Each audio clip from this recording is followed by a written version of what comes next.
हरे कृष्ण। आप सभी को महाशिवरात्रि महापर्व की बहुत सारी शुभकामनाएं। भगवान शिव आप सबके जीवन में मंगलता, शुद्धता, पवित्रता और समृद्धि प्रदान करें, ऐसी हम कामना करते हैं। शिवरात्रि यानी भगवान शिव को प्रसन्न करने का महापर्व। भगवान शिव तथा माता पार्वती की आराधना करके उनका आशीर्वाद प्राप्त करने के लिए श्रेष्ठ दिवस यानी महाशिवरात्रि का पर्व। इस दिन जप, तप और व्रत रखकर भगवान के शिवलिंग स्वरूप की पूजा की जाती है। सभी छोटे बड़े शिवालयों में बेलपत्र, धतूरा, दूध, दही, शर्करा, जल इत्यादि से शिव जी का अभिषेक किया जाता है और संपूर्ण देश में महाशिवरात्रि को एक महोत्सव के रूप में मनाया जाता है। कहा जाता है कि इसी दिन भगवान शिव और माता पार्वती का विवाह हुआ था। तो चलिए आज हम महाशिवरात्रि के इस पावन पर्व पर महाशिवरात्रि की महिमा कथा का श्रवण करते हैं। आइए आज की कथा आरंभ करते हैं। एक समय पूर्व काल में सभी ऋषिगण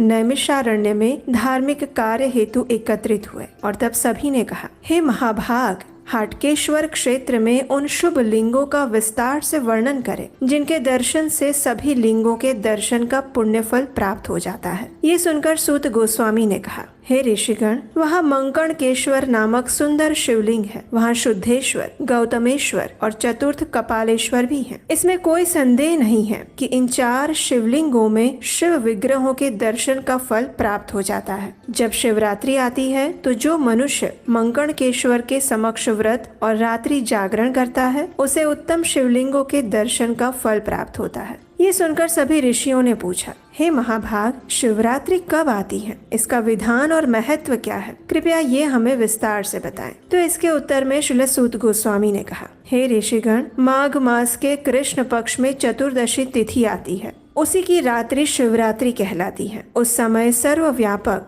भगवान शिव विशेष रूप से संपूर्ण सभी शिवलिंगों में अवतरित होते हैं। प्राचीन काल में एक प्रसिद्ध अश्वसेन अनर्त देश का राजा था। वे धर्म के प्रति सदैव सक्रिय रहते थे। उन्होंने वेद और वेदांगों के पारंगत विद्वान भर्तु यज्ञ मुनि से इस प्रकार पूछा था, हे मुने, क्या कली काल में पालन करने योग्य कोई ऐसा व्रत है जो थोड़े ही प्रयास से साध्य हो जाने पर अत्यंत पुण्यप्रद और समस्त पापों का नाश करने वाला हो? अगर ऐसा कुछ है तो मुझे बताइए, क्योंकि मनुष्य को कल का कार्य आज ही कर लेना चाहिए। जो कार्य सुबह करना है उसे सुबह ही कर ले, क्योंकि मृत्यु इस बात की प्रतीक्षा नहीं करती कि इस मनुष्य का कार्य पूर्ण हुआ है या नहीं। इसलिए कृपया आप मुझे शीघ्रता पूर्वक ऐसे किसी व्रत के विषय में बताएं। राजा के ये वचन सुनकर उदार बुद्धि भर्तु यज्ञ मुनि ने ध्यान मग्न होकर कुछ समय बाद दिव्य दृष्टि से कुछ जान लिया और फिर वो इस प्रकार कहने लगे,